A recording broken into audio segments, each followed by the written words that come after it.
Hey everyone, it's Russell from The Good Screen. This week we plan to do World of Warcraft for our video game month finale. We had a schedule change for that, so we decided to do another live episode, but it turned out to be just one really nice conversation with our friend JJ. So this is kind of different from anything. We do talk about screens for a little bit, but it's more just like a nice casual chat. We kind of talk about everything. It gets a little doom and gloom because we talk about AI at the end, but other than that, pretty good stuff. Again, it's our friend JJ joined. He has a band called Wither Away. We mention it quite a few times, and he talks about kind of the ins and outs of what it's like to have a band in the modern world. I guess you could say. So I'll post links for his bands like Spotify or whatever. And yeah, so definitely an interesting episode. We'll be back with something more normal next week. So we really hope you enjoy this. Probably the longest podcast we'll ever do with our conversation with our friend JJ.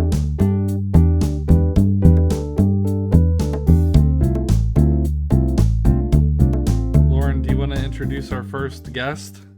Yes. Maybe only guest. Round of applause, everyone. Yay.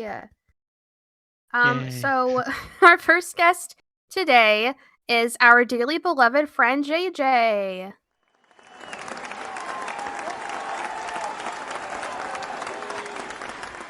Hello. Hello, JJ. Tell us Yay. about yourself. Yeah, I'm You can JJ. promote your band, and it's okay. Oh yeah. I feel like that's really the only thing I can really promote, to be honest. It's like I'm JJ and I play video games. No, I'm JJ and I sing in the band Wither Away, which is a Whoa. post-hardcore, kind of more rock now band. But yeah, we've been around for. Sorry, if I sound out of breath, I'm taking Henry and I'm moving him back. Oh, He keeps trying to jump up on me. Yes. But yeah, we've been a band which is insane, for almost 8 years now. Wow. Wow. I didn't know it was that long. Yeah, 2015. But 2015 doesn't seem like it was that long ago. Right? But No. Oh my gosh. in 2 years, it'll be 10 years ago. It's just crazy. So we'll be able to do like a 10-year anniversary or something, which is nuts because we feel like we haven't accomplished enough yet. Oh, 10 don't years. say that. Sometimes it's a slow burn. Yeah. Yeah. I mean, there was a lot of changes, a lot of like, visions and a lot of like member changes was the big one. But Yeah. Mhm. and then I've heard all COVID, about like that. COVID from I was literally, if you think about, like, this is nuts to think about too, 3 years That's what gets me. ago. Like, Yes, I still think that early 2020 was last year. exactly. Yeah. Yeah, it's so weird. Yeah, so I mean, with music and that in that realm, like, it's been really good coming back Mhm. for a lot of bands, but not a lot of local or small semi-pro bands like ourselves. So we get to a situation where it's like all the opportunity is really only available for a lot of the bands that are like have like label Yeah. support and things like that. So it looks good for a lot of bands, but for us it's like, hey, yeah, sorry, we It's don't like have anything for you, basically. it's like they're playing catch up for like the last year and a half or so, Yeah, and they want to it get makes all the big sense. bands in. Yeah, because I mean they weren't making money from like tour packages and Yeah. things like that. Like they're making money in different ways though, but I think a lot of it was going back to the band's pockets, which is good, like the way it Yeah. should be. But yeah, Oh, but yeah, I sing in that band. cool. Wow. Yeah. So, have you been enjoying anything on the good screen recently? It can be anything. So on the good screen, I've been actually enjoying the literal screen. I got an Alienware OLED ultra wide. Oh. Ooh. Yeah, and it's like the really expensive Yeah. one that Alienware has, and it is that price that it's priced that expensive for a reason because it's insane. So like anything that I'm like looking at on that screen looks amazing now. But Ooh. the only thing that's odd about it is like every 4 hours it has to do a pixel refresh so it doesn't get burning. Oh. So Hmm. like right before I moved over to my laptop, I was like, I'm just do pixel refresh because I'm like super anal about that stuff. So, It's but for the yeah, best, though. I've been playing The Witcher, um, gonna start God of War. I've been playing the Yakuza series. Cool. Ooh. Oh, Oh yeah, we were And talking about then that the other day. yeah, and then I've been playing. Actually, I set up a Daisy server, so I've been playing Daisy with a few friends. Ooh. I've been jumping around to a lot of games, but right now it's just like seeing what looks really nice on said good screen. it Yeah. has Like this like That's best HDR awesome. screen. and everything. I'm assuming it has like HDR and stuff, right? Yeah, dude, it's got like it looks crazy. Now I like things more vibrant. I know some people will get this monitor and they'll like tweak it to be like perfect color accuracy, which it Yeah. can do. But like I like when things like are like really popping. So I'll like tweak and tune it to it. The HDR looks like all the colors are just so vibrant and popping out to you. But Okay. the Ooh. when you look at it, it's crazy. I have my ultra wide underneath, and then I like of the OLED, and then above it's the decent IPS that I had. It was like an LG from like a few years back. Yeah. But like when you look at the OLED, you can, and then you look above, you can like you start to see like the actual flickering of the like LCD screen, which is Really? weird That's because like crazy. yeah, you start to notice it more, and it's very strange. You should try But yeah, it's the awesome. Spider-Man port on because that looks amazing. If like if you want a vibrant game, Yeah, I just beat the first one, like the first like remake one, and then yeah, I have the which is like the DLC version, but it's like a whole separate game. What's it? Miles Morales. Yeah, I have that one. So maybe I'll Yeah, try it out with that. 'Cause that would probably be pretty good. yeah. I played that But yeah, on my TV with just like regular HDR, and I was like, "This is the future. This is like what graphics like. Like this is way better than like. It just looks so like like colorful and vibrant." yeah, it's tough. 'Cause it's like the hardest thing with it is it's like sometimes consuming just regular SDR content that like while you have HDR turned on gets like a little it's like darker. It Yeah. doesn't feel as nice. So it's like you have to like tune and tweak it. But Windows is getting better with that. But yeah, it is like when you like when it all looks when it all comes together, it looks amazing. Oh yeah. And it's like I don't think I could ever go back from OLED because the thing about OLED also is it's like instantaneous. There's no Yeah. like response time for it. So Oh, it's so quick for even like shooting games and stuff like that. But that's awesome. yeah, love that screen. I didn't think we'd actually get like an actual screen we're talking about on the good screen, but here we are.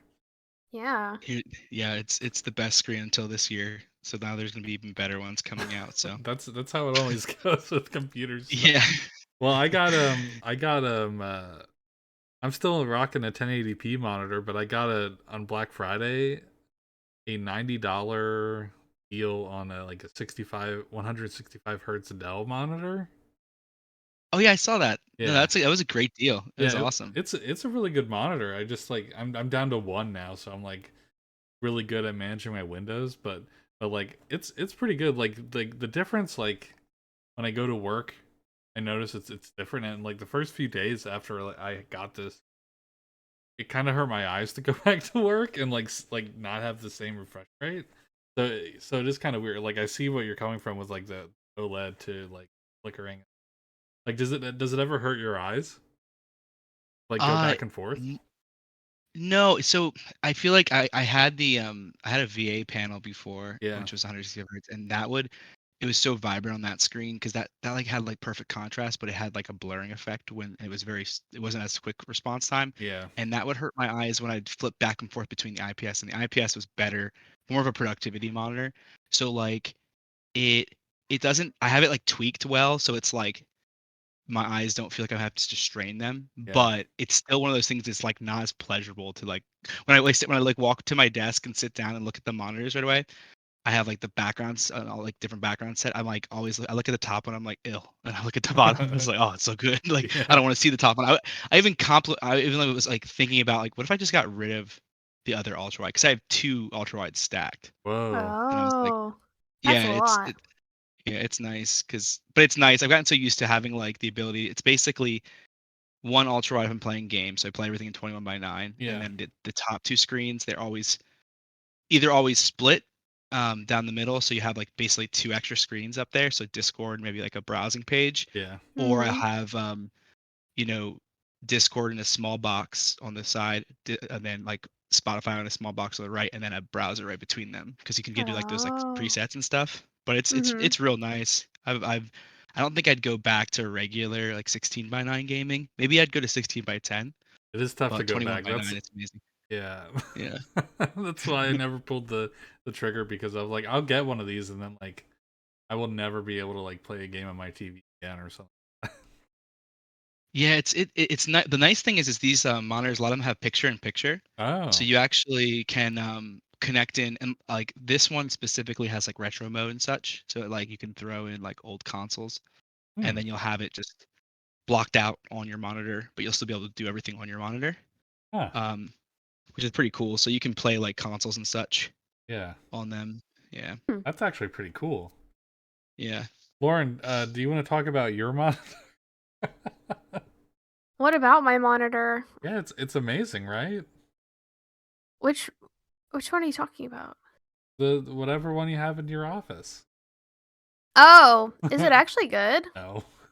Oh, it's a well, other than my Mac, which doesn't really count as a monitor, I have like a second monitor that I'm able to plug into my Mac through a dongle. It's is it AOC? Yeah. VOC? Um, it works. I don't know. Yeah. I don't have anything else to say about it. I've been Yeah, it's using one it of for a long time, probably since like 2018 when I built my PC. But it's one of those things it with like works. monitors are like kind of, sorry, I mean to cut you off, but like Oh, you're monitors are fine. like one of those things. Like back, so Russell and I have been around for a while now. We're Yeah, approaching you old man. Yeah. 30. It's Um, right around the corner for me. yeah, and it's crazy to think of that, but like in the last like 10 years, so like I've been building computers. Well, I've been building computers since I was 12, so like 16 years. Mhm. And every like 3 to 4 years in the compute world, you always had some really drastic changes. Yeah. And it's weird now because we're still having drastic changes, but we're having it more so where when we were, you know, 12, 13 years old trying to play games like 720p and all the different obscure resolutions down to that range were Mhm. like the standard. There wasn't like 1080p wasn't the standard. That was like the gold standard to get to. Right. And then like 2K was like, oh my goodness, I don't even know how we're even gonna get there. And then like we worked our way up, and then 2K started becoming like the gold standard, but it wasn't what everyone had. Everyone had 1080p, and now everyone's like two excuse me 2K is the standard, and 4K is like very obtainable to have at very high refresh rates, and now they're Yeah. talking about 8K. So Yeah. it's like It's going way That we're too at this sounds fast. point. like Yeah. insane. Like, how could it even be any crisper than 4K? Like, what our eyes even notice at that point, other than it being kind of uncanny? uh it will look really good, and you probably won't be able to explain why. Like that's usually how it works out. Like, I think a lot of times it comes down to, so like there's once we get to 4K, it becomes like a situation where the compute gets just insane to go even higher. But it's like, Can we you get know, much higher? there's like there's like limitations to the not limitations, but there's like so many different things that can go aside of the resolution, like obviously panel quality. Mhm. So like you have a TN, a VA, an IPS, a OLED, and you go like start looking at that, and like 4K to 8K, like yeah, like you might, I don't know what panels they're making at 8K, but they're probably using something really high quality because it's going to be such a niche market. But regardless, what I was Mhm. getting at with that is if you're gaming in 1080p, you can game on modern AAA titles for a Yeah. very long time with modern Yeah. hardware, because and 1080p still looks very good. Yep. Yeah, so it's like, you know, now granted, once you go up to the next resolution, then you've tasted it. It's like a drug. Yeah. You've tasted it. You want more of it. You can't go back. So it's like, I'm on 2K ultra wide, and I'm like, I don't think I'm happy with this resolution. I don't think I need to go like any wider. Like you can Right. get like those like ones that like almost wrap around your head. The full Yeah, Like I that's don't need to circle go any around insane. you bigger. like a circle desk, and it's all You screen. just spin around. It's like you're in a Yeah, but simulation device. yeah. But like that's the thing is it's like so my computer is just, I'm upgrading so that I can always have the highest quality but stay at that resolution.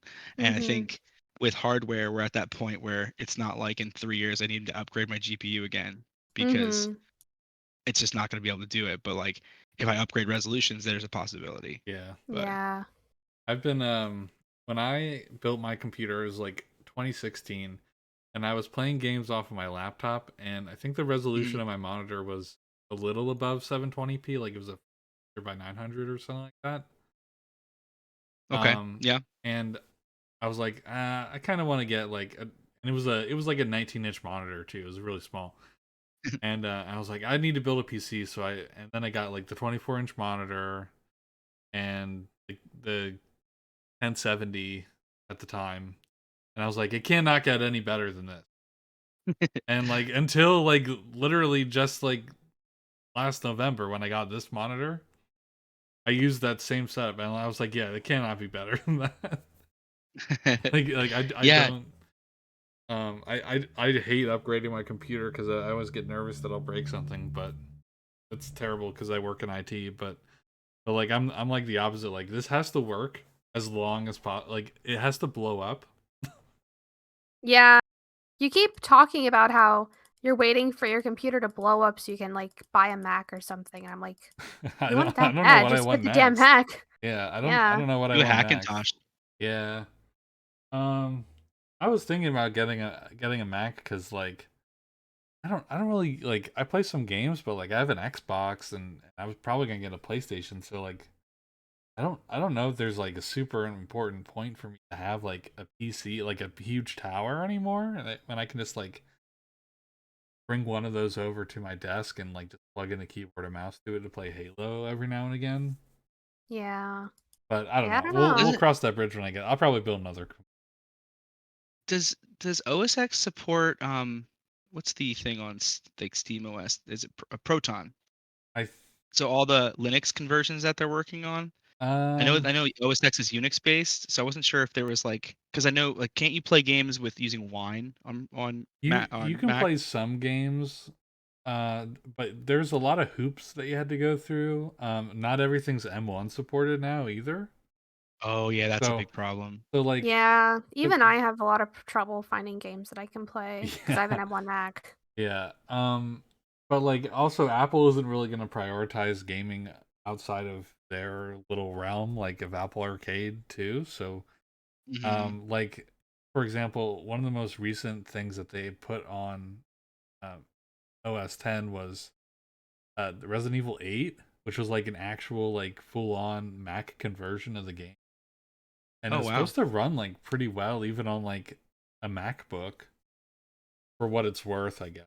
But um like Wow. like 30 FPS in 1080p or something like that, which on a system on a chip, like that's impressive, I guess, but like Yeah, it's pretty good. yeah, and the whole thing with the Mac is that since everything's so unified, like if your computer doesn't have like 16 gigs of RAM, which you had to pay 200 extra dollars for, Oh my. um, you're not gonna like get the best gaming performance or even like streaming performance because everything is so like everything's together. So like they have like one of the things where I was like, I don't know if I can get a Mac because like what if I go back to playing Final Fantasy 14 and there's a Mac client for it, but it's not fully compatible with OS 10 or like M1s. It's Oh. not fully compatible with M1s. So like they made like this third party launcher that apparently fixes it, but it's still kind of like weird and that support could go away one day when they do like a graphical update in 2 years because they're moving over to PS5 only or something like that and higher end PC because that game's I guess it is 10 years old. Yeah. But I was like I don't know like if I want to go through all that like that's just to play a game that I can play at ultra settings on my computer with hardware from 5 years ago right now. So Yeah. so I mean, that's that's not where a I'm bad at right point. now. Yeah. I feel like it would make sense for you to be like have your like I feel like building a Hackintosh would be a fun Yeah. and then dual booting it because then at that point then you can have it as your daily driver. I just don't know what you lose out by doing that. Like pretty sure you still get the ability to like sync connect all your crap together. That'd be Um good. and That's like like the main thing I want because I have an iPad and an iPhone and I have the watch now. I have like almost everything. I just need like the last Infinity Stone of like the Apple. Like then I'll be like fine.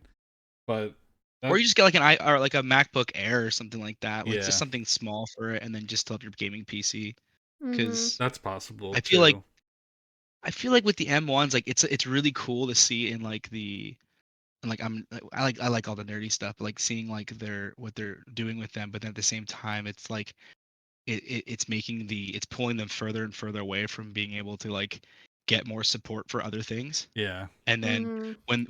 when like software companies start to support the M1s and they're like specifically like Apple supporting companies, then you start losing support on your older Yep. Apple hardware, and then it becomes like a whole like it's like very like I guess you could consider it sometimes anti-consumer in a sense, Yeah. in the way that they support stuff. So it's like it Apple stinks. Yeah, anti-consumer. yeah. But What? like having the like okay, so I have a Steam Deck, and I know it's a different kind of device, but then like the experience of gaming on Linux has changed my whole like point of view of like that whole other side of the world other than Windows, Yeah. and like seeing what a company can do with making things open source and like letting the Mhm. community just build everything. It's just like it's insane the amount of like cool stuff you can do. And I wish like Apple like delved into that world a little bit more. But Yeah. they Yeah. I actually not even a little bit more, just delved into that world Just like at period. all. Period, yeah. I think their next push is going to be like enterprise stuff to like get people away Hmm. from the standard like Active Directory stuff and like, but that's boring IT stuff I'm talking about. I mean I just there want them is to a make market. Yeah. Sorry. No, you're fine. I just want them to make pink AirPods. Like I really don't think it's too much to ask. This is Lauren is like the number one I Apple person call right now. That's really that's am. exactly what they're working on. I hope. And all of this stuff we're like never gonna happen. But one day they'll make pink AirPods, like rose gold AirPods, and like it'll be the biggest news story of the year for them. Oh yeah, I'll be pre-ordering it on day one. I mean they have pink AirPods Max. Oh yeah. Those are like the headphones though, aren't they? Yeah. Apparently I they're feel really good. I like have a friend that swears by them. I've also heard good things about them, but I also feel like they're kind of pretentious looking. Yeah. How do you feel about I'm gonna kind of twist this around a little bit now that we're talking about headphones.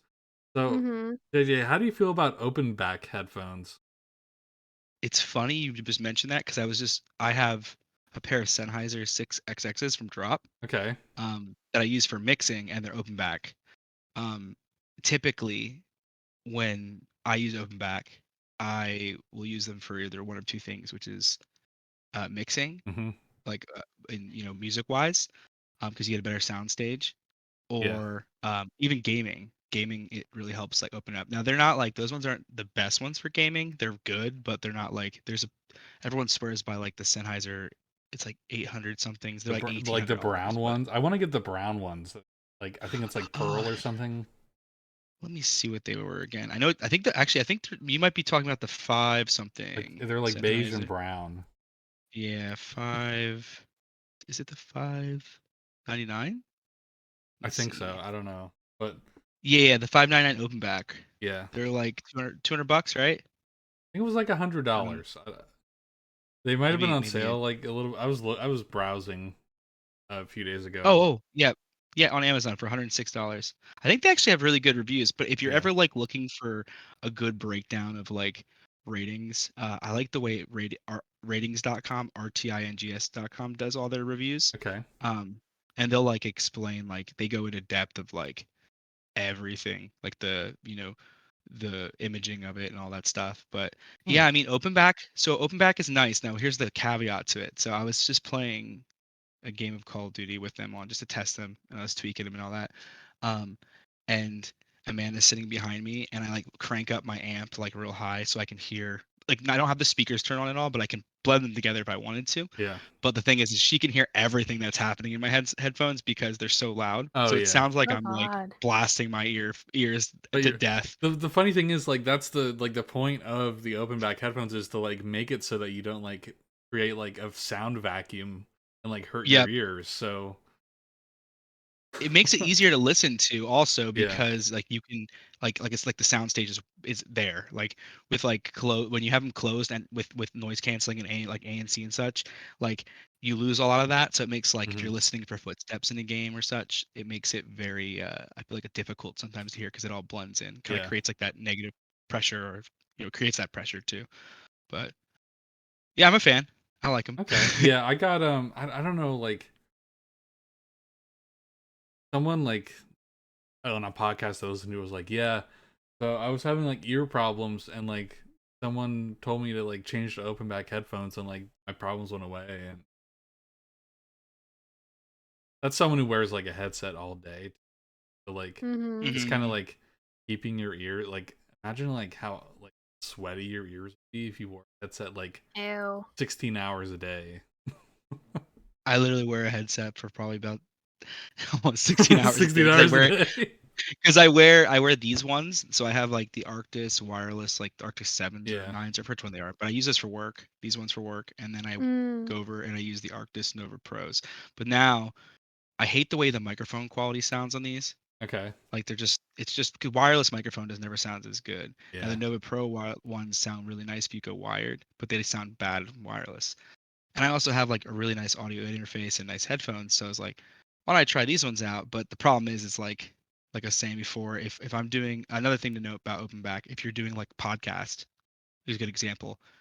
All of the audio that's coming into your headphones can potentially leak out and be picked up again by your Yeti. Oh Um, yeah. Oh.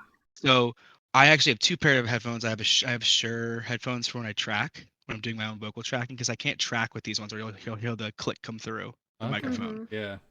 So I'll use close back for recording and then open back for mixing. Huh. I didn't think about that. So I'm probably gonna get some eventually. We most of the time we don't do podcast recording with headphones on because it's just us. hmm Yeah. But that's good that you mentioned that. Interesting.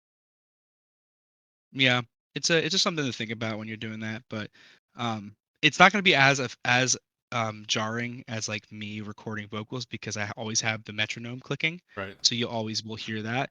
But like typically you can get away without picking it up if you have your microphones dialed in pretty well. Right. Mm-hmm. Hmm. Yeah. Discord. Well, when we do stuff for the podcast, anyway, Discord is usually pretty. I still have my noise suppression on. I think so. Like, usually it'll like I don't know if you heard. I was water bottle and stuff, and but actually, you know what? Never mind. No, I'm recording directly for me. What am I talking about?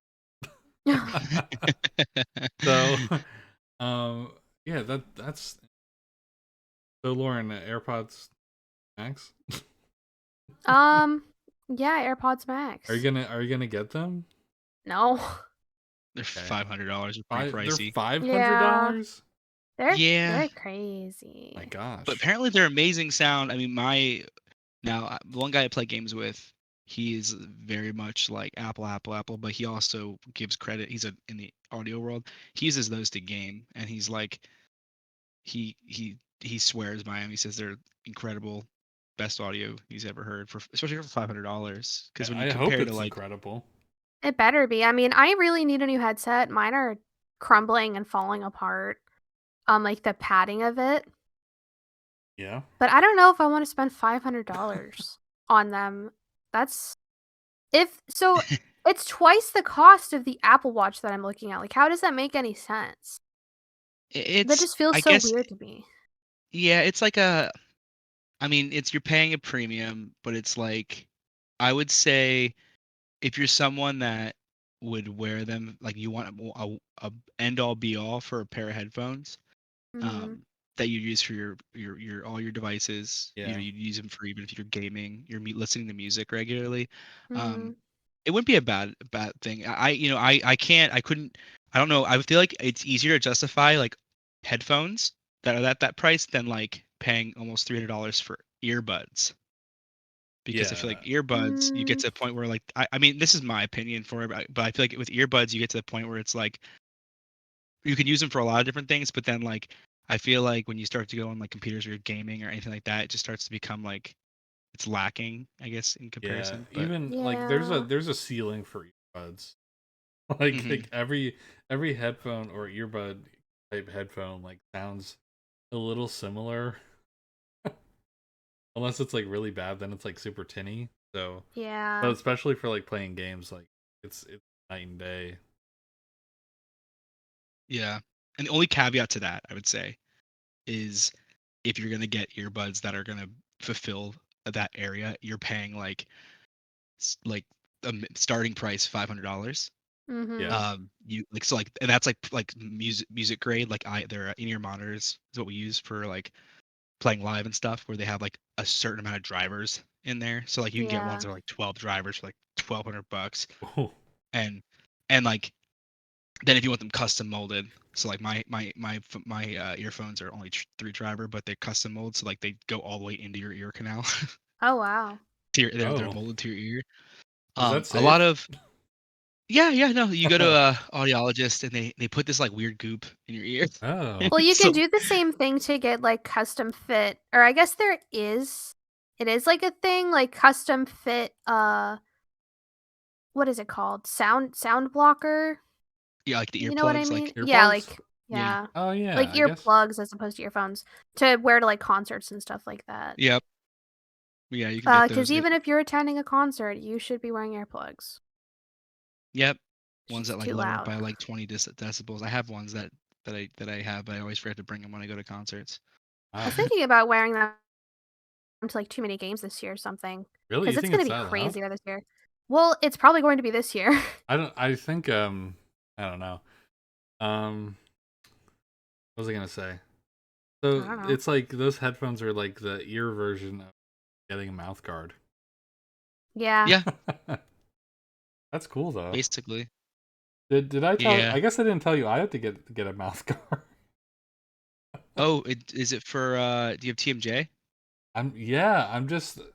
I just grind so much. I grind in my sleep.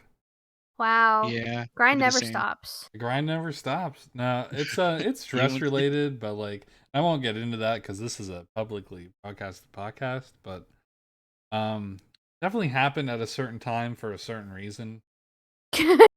Um, but yeah, like I saw all these doctors and they were like, "We don't know what's wrong with you." And then like I went to the ENT and they opened my mouth and like, "Oh, your teeth are flat on the top. You grind your teeth. You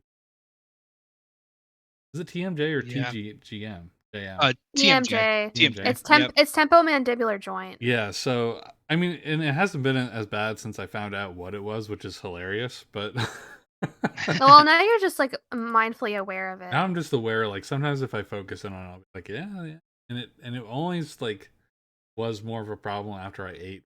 Makes sense.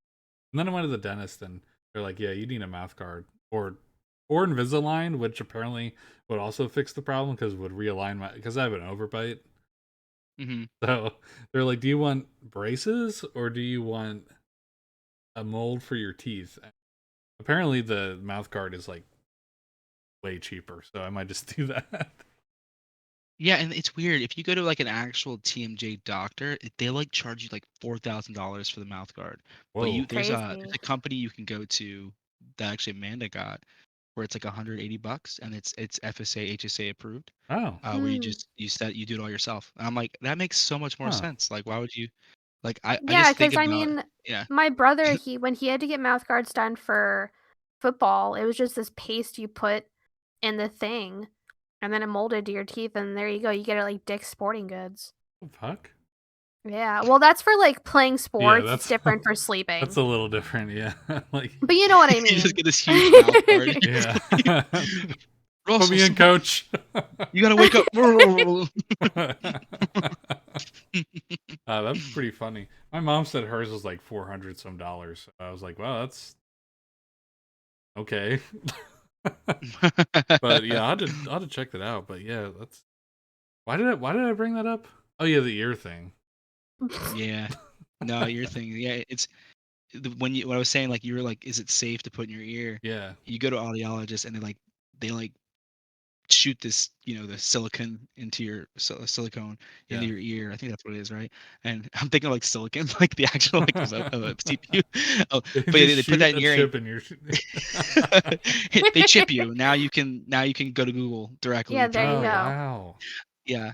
It's great. But no, they put that in, and like it's so weird because as they're putting it in, your pressure it just completely blocks everything off. You Yeah. can't hear anything, and then Oh. your like whole equilibrium gets all weird. Oh, And that's then you weird. keep that in, and then they do the next year, and then they pull it out with like a string, and it just like Oh. feels like a cork, like you're just Oh. gonna like yeah, and then On one hand, it sounds like it feel really good. On the other, it sounds like I ugh. had earbuds that yeah, kind of did that.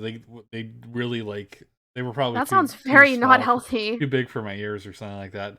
And like if I pulled them out the wrong way, it would be like popping a cork in my ear, it go and it would hurt.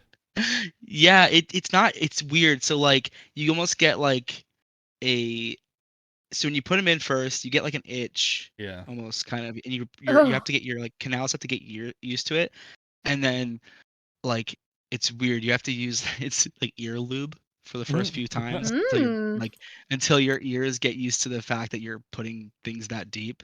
But it's like I know it sounds it sounds awful, and then but it's weird because like when you put them in, like I'll have my for live I'll have my IEM mix like 10 to 15 decibels lower than the rest of the band because that jaunt's all up in there. And if I have it at the Yeah. same level they're at, like it's just going right into my ears. Now, great, Yeah. they're great for especially like for speakers. Like if I was like if everything was too loud, I would just stick those in and it would just remove almost all sound. It was amazing. But Wow. there's a company that I go through because actually my headphones are not custom molds. I actually sent them into the company and they made holders like they made a custom like 3D print for my molds, Hmm. Oh wow. and you can get them actually for AirPods and all the other one. Like you can get them for like any headphone you're requesting. You send Huh. them in, and they'll like basically build it around it and then send it back to you, which is it's cool. It's like $150 to do the whole process, but not Yeah. including like your I mean, it's not mold that you that do. bad, I But it's guess. not bad. Like it changes the way wearing earbuds because I can't wear like I mean, I have like a pair of like Galaxy Buds, but like if I wear them for more than 2 hours, like my ear starts to really hurt. Yeah. AirPods are like, and I just stopped wearing them altogether because it would hurt so bad, and they didn't even stay in my ear very well.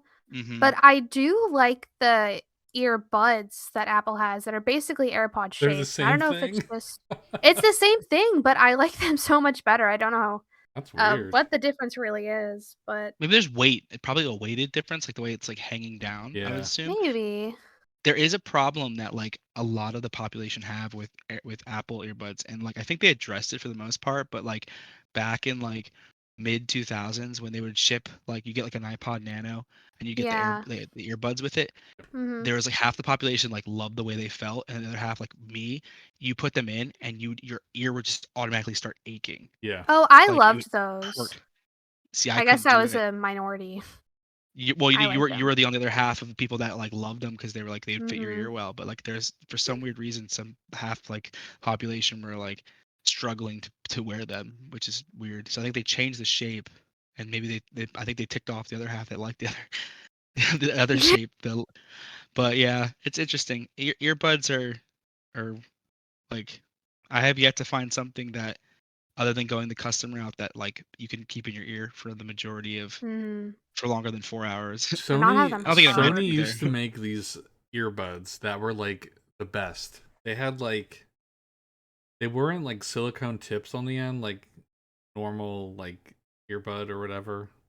But Hmm. like they just had like they kind of like came out like they were D-shaped, and that's where the speaker was like on the flat side of like the bottom of the D. Maybe I can find a picture of them. But like they were different, and they had like these like chrome accents on the end. Hold on, I gotta look this up. Sony earbuds. They're not the WH-1000 XM4s, are they? This is like from No, like no. 2010. They stopped making them. Oh, Chrome tips. I'm not good at Google. Uh, they make so many different earbuds. It's so hard to like wired earbuds. I guess I should say. I'm getting like all wireless stuff. Um,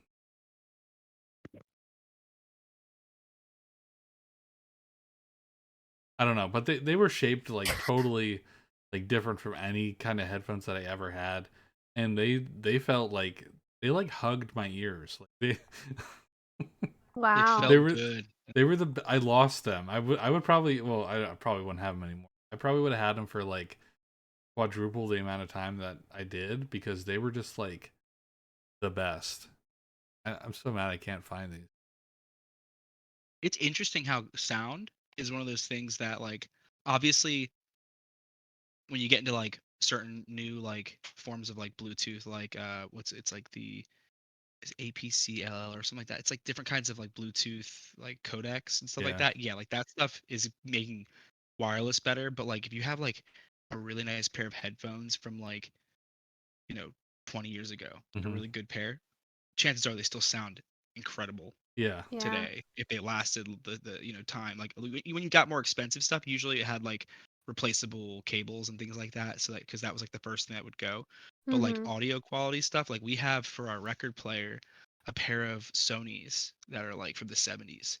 Yep. Oh, um wow. and we got them from my old neighbor that I like my neighbor that I grew up with. They're like, we have all these speakers. When I get rid of them, here, take them. And like, I'm like, these are Sony's. Are you sure? Like, yeah, just keep them like for free. And I look them on eBay, and they're like $500 a speaker. I was like, what? Dang. And they sound insane. And I'm using them with like a not it's not a bad amplifier. It's cheaper. It's like a $60 amplifier, but it's like a really it for the price. It's great. And like I can't when I'm playing like records, I'm like, this sounds like the way that the person that wrote the record intended it to sound. I feel Right. like Mhm. that's like when it passes the check there. But yeah, they're old and they sound amazing. That's awesome. I cannot Yeah, find a they picture built of these stuff headphones. to last back then too, so Yeah, I think that was the engineers were like, we were gonna build this. It's gonna be like it was expensive. Like if you think about like even the tech side things, like things were priced so much more because it was like new, but it was Oh like yeah.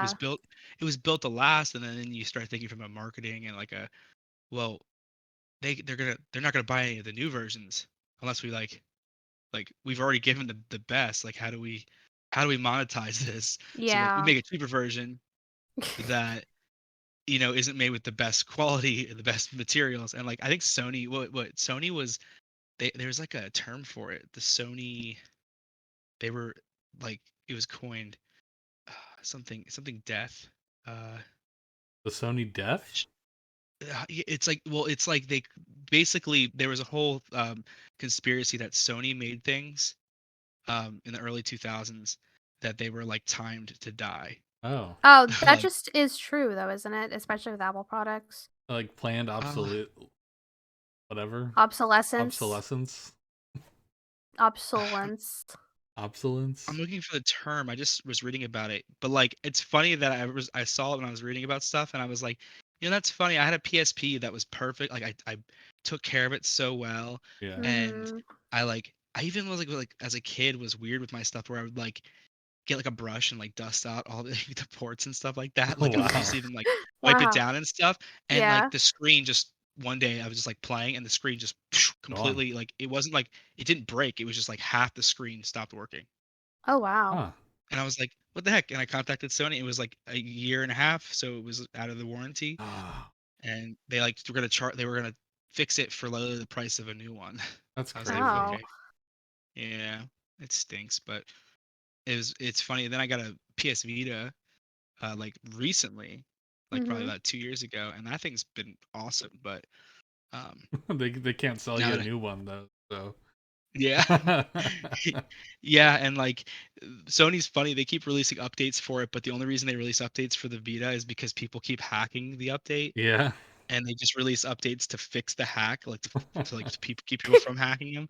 But like hack Vitas are like the coolest things. I would say they're like if I didn't have now the Switch kind of replaced that, not Switch, the Steam Deck replaced that completely for Hmm. me. But like the hacked Vita, you can play like any PlayStation 1 game, like any PlayStation portable game. You just go on the like once you have it hacked, you can just download anything you want from it. It's insane. But It's sorry, awesome though. I'm jumping around. Oh, no, you're fine. That's fine. Yeah, we can talk about anything. I don't think anyone else is coming on.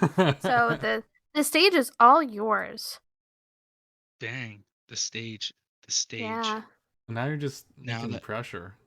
Stage of the I'm internet. still looking for these headphones, guys. Sorry if I've been a little quiet. no, Oh, you're I'm gonna fine. stop looking for them because I cannot find a picture. You know, it's funny though, being like a vocalist and having to like perform in front of people. Like, I absolutely hate it, but Mm, like, so no, I mean, like, I well, don't, I get it I from like a love, social anxiety yes, standpoint. yes, social anxiety. So like, I don't like talking in front of people, and I don't like, I mean, okay, I don't mind performing, like, cause I just, it's to me, it's like muscle memory. Like, I got to keep practice, and then when I go up on Mhm. stage, like, I just kind of act like I'm not in front of people. But the problem is, then it's like Yeah. I'm not interacting at all with the crowd, Yeah. and but I'm also at the same time like I have the social anxieties driving. Like even just coming on to talk here, it's like, oh, I gotta talk. Aw, I'm No, sorry. but it's no, it's not a problem or anything. And actually the job that I took recently is always talking to new people and new customers Yeah. and stuff like that. And I did it mainly because I was like, it's gonna challenge me to be more like, I don't have a problem with talking to someone that I'm like, you know, Familiar with, I know yeah. familiar with, yeah. And Yeah, I go when over you to put your it in house and you'll talk my ear off. yeah, I mean, I'm But I talking love your ear off it. right now. I'm talking No, your I ear off love right it now. though. But at the same time, it's like one of those things where it's like when I don't know the people or it's a professional environment, like I've done interviews where I'm like Mhm. blabbering and I'm like, okay, I need to like position my thoughts before time. It's just funny because people are like, you don't like being in front of people or talking in front of people, but you're a vocalist. I'm like, yeah, it doesn't really make sense. I like making music and I like singing like songs, but I don't necessarily like performing them in front of people. I mean, I get that though. If it makes you feel Yeah. better, there's gonna be like a dozen people tops that click on this. So Yeah, no No, pressure, no, it's fine. literally. I mean, it's one of those things that it's regardless of that, even if there was like a bajillion people that clicked on it, like it's one of those things that I just have to be I got to do more of this and get better at it too. But I Yeah. mean, granted, I'm hoping that maybe like maybe we don't post enough from Wither Away. Like we yeah. don't, and we're planning on changing a lot of that stuff because like we have a decent following, and people that are just like want us to be more like interactive. So we're like working on that. Like we have some things coming up that we're like doing to be more interactive. Like obviously, like we're gonna make an official announcement here shortly on the first, but we're like launching a Patreon and stuff to do Oh. more Ooh, interaction with our fan base and the people that like want us to you know keep like the hardest thing is it's like what should we do as a band, and we're like that's the question we're always doing, like how should we interact. Like we obviously making new music is like a mandatory thing, yeah. but like what do the fans want? Do they want to interact with us? Do they play games? Do they want to watch? Do they want to like you know do they want more content? Do they want to see like under all the covers of what we're doing and how we formulate it? And it's Yeah. like we don't know that, and I think doing a Patreon and like the super fans that do subscribe to it, one, they support us by giving us whatever the monthly fee is, and Mhm. then we give them a bunch of extra stuff, and then also we can give them more content that's Yeah. Yeah. catered more to them. And like I feel like more bands are doing that now, Yeah. or trying like that are DIY are trying to do that more, but it's one of those things that uh jumping on these and like doing stuff that's just like it's doing just doing anything is better than doing nothing. And like Right. I had to like Yeah. overcome that in the last like 4 years, because whenever we would work on something, we're like, oh, we have this big idea, but it wouldn't be up to par, we just scrap it. Like we were Mhm. supposed to cover like a Paramore song, we didn't like it, so we just never did it.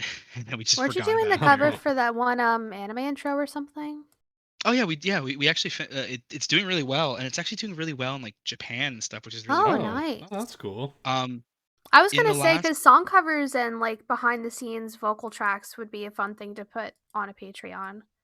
Yeah, and that's like we're gonna like, so we have like a bunch of things for like demos of songs that have already been released, so like Mhm. fans that are like really like, oh, I want to hear what the demo of that song sounded like before it became that song. And then Yeah. like live in studio stuff, like Mhm. having all that. But it's kind of crazy, so I just looked at um with like releasing music and on like Spotify, Apple Music, we have like an artist portal where we can go through and look at stuff. And Mhm. our number one song for the longest time was Persona, which is like, I think where it's at. It's at many streams? Almost 600,000 streams. That's Oh, pretty wow. And good. um that was for the last like I would probably say for the last like 6 months or 8 months. It's just it started gaining and gaining and gaining. Hmm. And um now it's at a good like a nice steady progression upwards. But the cover song just last week just overtook it for like performance. So it's that one Oh, came wow. out like when did it come out? It came out in October, Mhm. and it did okay in the beginning, but now like the initial streams that it had on the release, we just shot back up to that last week. I don't know why, but it's at like that song's at like 60,000 That's awesome. streams, and then the last 7 days almost at 10,000. Which it's I like like I like looking at like the numbers and stuff and seeing like who's listening where and Yeah. why, and like because the thing is it's like there's a playlist on here that it got added to that was like a pretty big, apparently a pretty big playlist that was like not a Spotify one, but like a Mhm. personal one. But that like Oh, helped push it in. And every time a song gets added to a playlist, it helps the algorithm and Yeah. tells people that then it puts it in other people's listening. It's like a whole like like algorithmic yeah. way of doing things, but it's interesting. And Apple Music, if I go over there, it's a completely different like setup where we're seeing a lot more stuff in Japan, and a lot more interaction with that song over in Japan versus their other songs. And it's neat to Huh. see like it's a cool thing, and it kind of stinks at the same time because there's a lot of listeners all over the place. Yeah. So it's not like we have like all the listeners condensed into Pennsylvania, which would be really cool because then that would allow Yeah. us to play more shows and have more, you know, more packed rooms. Right. But it's also cool to see like we had a guy when we released our EP um do a get the album art tattooed on his leg. Whoa. Oh, yeah, And I did see that. Yeah. yeah, and it was like really neat. Like it's just strange to like have an impact on someone that like is like thousands of miles away. But Mhm. like but at the same time we're like, damn, I wish we could like do more for those fans. So that's what we're trying to like That's what full the circle it. Patreon's for, Yeah, sort trying of. to Yeah. find that way. Yeah, finding ways to like bring them content that necessarily might not be us going over and playing there. Maybe someday, but um Have you guys thought bringing about the doing a TikTok or something?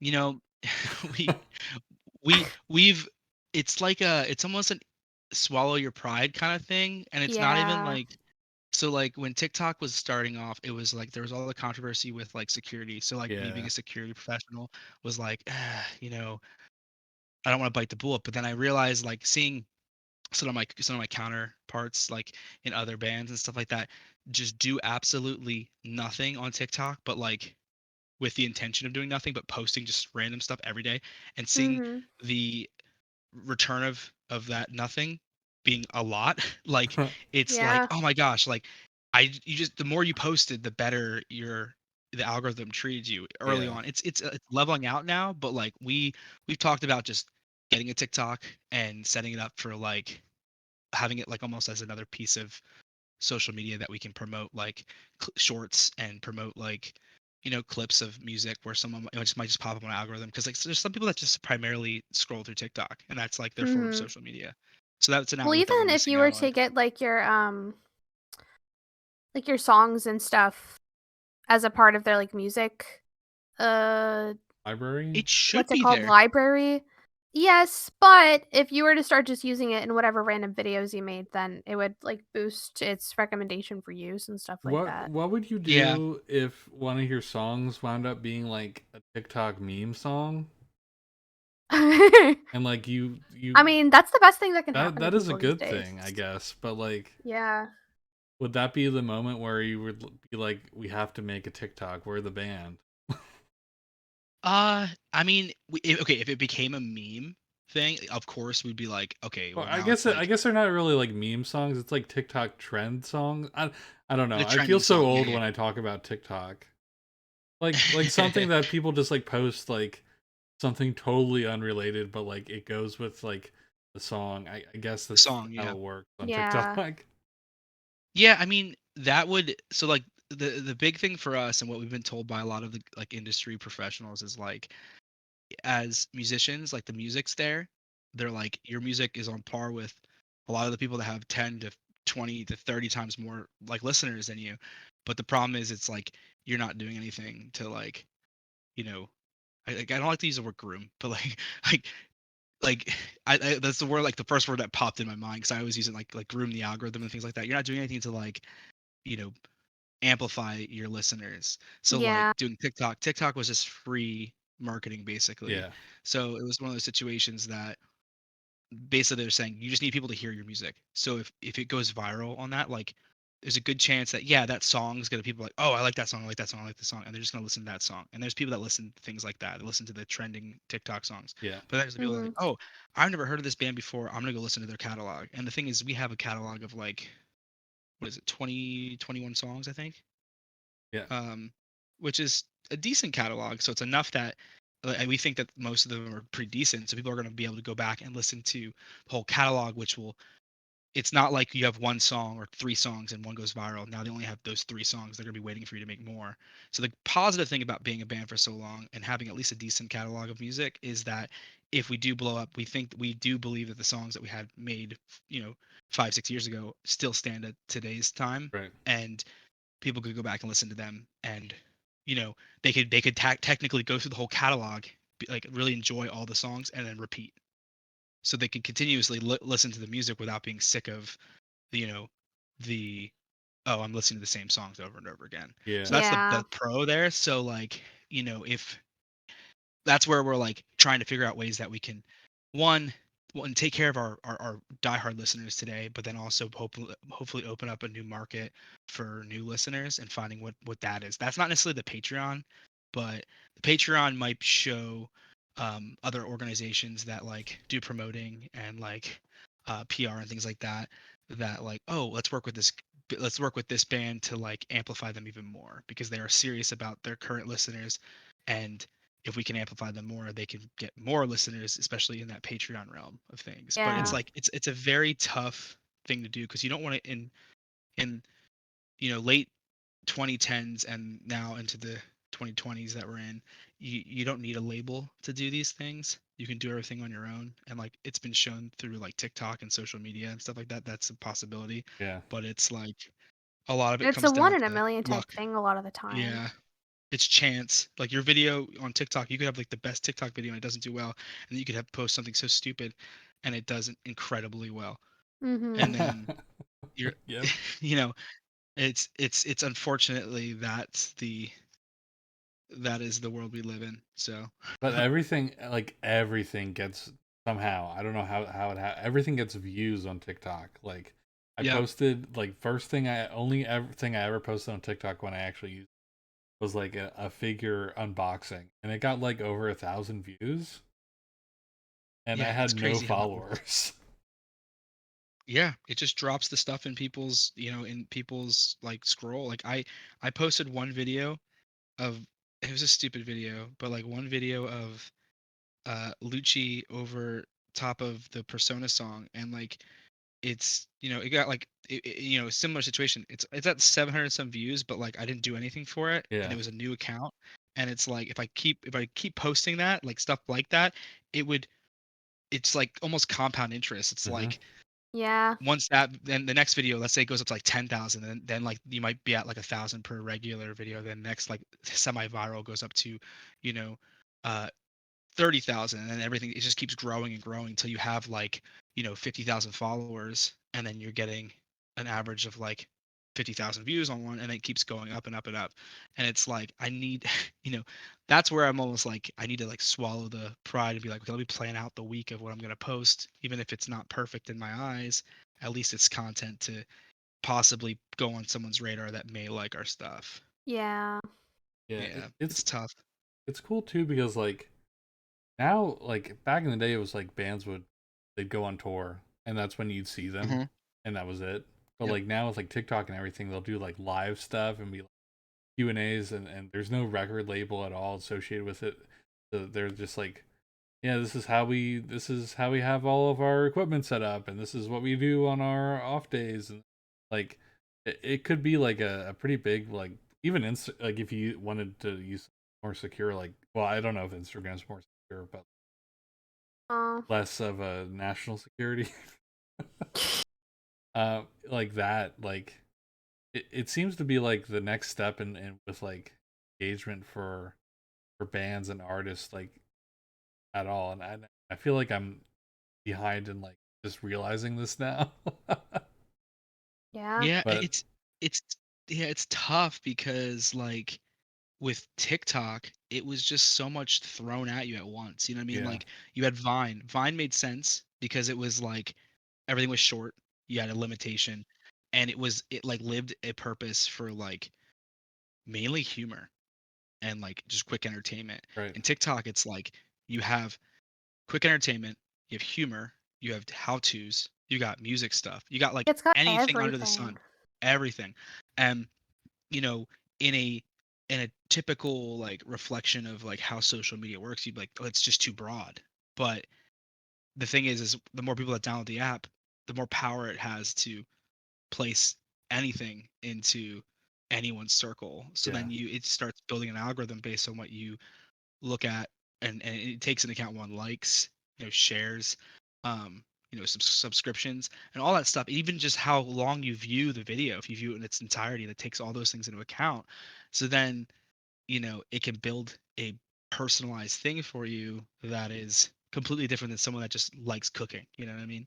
It's going to build something specifically for them, and it's just it's a the way I talk about it, it's like, well, why haven't I done anything with it? I don't know. It is pretty overwhelming though. Yeah. hmm Yeah, that's the hard thing about being a band, and like even like the social media aspect is like when we post, we're supposed to post, on all of our social medias, our Mhm. Twitter, our Instagram, our Facebook, on any of the email mailing lists through our website. You have all these different things, and like, depending on what kind of a post you want to do targeted advertisement if you're trying to like target it to your our existing fans. So because unfortunately you have to pay for that. Mhm. Um, through like Facebook and Instagram and things like that. But then there's like Russell, you mentioned like Instagram getting into the business of like TikTok with Reels. That Yeah. became like early on was free, basically free advertisement because they didn't, they prioritized that over their other posts, so you Hmm. didn't have to pay to get the real like viewership into the reels. But now I think it's going to be turning back into you're going to have to pay to get that viewership. So like on one side you want your posts, you want to post enough that you're like engaged, but then also if those posts don't do well, then the next post that you do potentially might not do well because you're telling the algorithm that your fan base isn't engaged into what you're posting. So that's what I worry about, where it's like, you know, if we post too much and we're getting like 10, 15 likes and maybe a few comments on it when we have like maybe 4 or 5 thousand people to pull from, that's not good and it's just going to Right. hurt us in the long run. But then there's the argument that like, no, just keep posting. You're showing the algorithm that you're alive and you're trying to communicate with your viewers. It's a tough thing. Yeah. And Yeah. it's kind of like even with our podcast, like we don't really promote or anything. Like Mhm. No. I even went like as far as to on this other Discord that we go on pretty often, like I kind of like kept it secret for a while until they were like, "Oh, you should." So I had to bring it up in conversation there, and they were like, "Yeah, you should post this in our content creators like channel every time you upload your podcast." And I was like, I don't really want to like promote it, and but like even after like that, and like just like if we're not consistent for like 1 week, we won't get any views on our video. So Mhm. like we had to take a break because Lauren was sick, Mhm. and I think like the next couple videos had 0 views. Then all of a sudden, like a specific time of the day, like 2 p.m., and this is YouTube, not TikTok. Mhm. But, like if we post at a specific time of the day, like we automatically get like random views. Like it's not a lot. It's like still like double-digit views, but like we will get someone to look at least start the video version of the Mhm. podcast. So like it's very interesting to think like how much just hinges on like just constantly putting something out there now. Whereas back in the day it was like make something really good and share it with your friends, and then eventually, like one day, it'll be like viral or could be viral. Like that one again, like another one in a million. They call that what do they call that? Is it evergreen content or something like that? Yeah, Um, something like that. yeah, it's like video, like it's where um, like videos that like will always be relevant regardless of the time. Yeah. So like I was watching someone talk about it. It's like you might do like a weekly like podcasts are actually a great example of that because there might be a interview you do with someone that then like they they blow up. Could be me. No, I'm just, Yeah, but like no, I this mean, could be it's like like huge.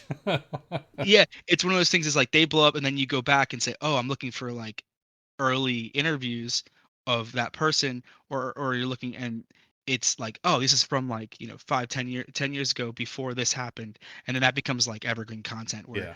it amplifies. And I feel like that's another thing is like which it's sometimes I think like so narrow when I think about this. It's like, being in a band, being in the Berks and Lancaster and area and Montgomery County area and all that stuff. It's like um I think of like, okay, what other bands can we do shows with? Like who can we collaborate with? Who can we so that we can like kind of build like a, you know, social status with other people just because it's not just like for the gain of that, but it's like, you know, collaborating with other bands, you know, introducing our fan base to their fan base and their Right. fan base to our sorry, their fan base to us and vice versa. It just you're just building, a better, you know, a musical platform for each of you. And Yeah. but then you don't think about like also like you guys are doing a podcast and that's something that you're passionate about. So then collaborating with content creators like that so that potentially like if I do well, then it would help you and vice versa. And that's like the thing is it's the tough grind of like we were just all talking about. It's like just getting more people to hear and enjoy what you're providing. Yeah. Is really the hard part is if you know you have enjoyable content, it's just how do you get people to listen to it? You know what I mean? It's like how do you get people to listen or view it? Same thing for like an art. Like I feel like art, like physical viewing of art, is an easier realm to get into because you make something and someone sees It's it and just they're like, I quick. like that. Yeah. It's quick and like I talk about this all the time when I go to like Magfest or like any conventions and I see the artists there. I'm like, you know, the art world is like physical art world is like I'm kind of jealous in how that world works because it's very easy and maybe I'm ignorant to it. Not easy, but It it's is like hard to it's easier. draw. Yeah, no, no, no. I mean, it's hard to draw. No, very much so. But I say like when you're good at it, it's easy to monetize it in the sense that someone sees it, they pay however much money for a print, Uh-huh. and you can continuously print that for the lifespan of however long you ever want to print that. And it's one of those things is you're not going to be famous, but you're going to be able to make money off of it. Contrary to the music realm, or like even I don't know, maybe consider even the podcast realm this way, where there's really no money involved until you get up to a very high level of like a career realm of that Yeah. because like people will listen to you and they'll think that you're famous and they'll think like oh my gosh it's like they'll just they'll kind of like pile you into a group of artists that may be way bigger than you. But the thing is like I've talked to people like oh you make probably a decent amount of money like no we don't make any money doing this because barely the streaming platforms now are like they're nice, they give you a better opportunity for people to hear your music and listen to it and kind of give you some money back for it like Spotify and like Apple Music and all Yeah. those. um but it's one of those things where it's like a lot of times it takes even a few years just to cover the cost that it took to get that music created. um Compared to an artist that draws the picture and needs to be put like goes to an outlet like a convention and can just put their Like just prints up promote for it like sale a for few Twitter yeah. posts like I'll be here at this day and at this time Yep.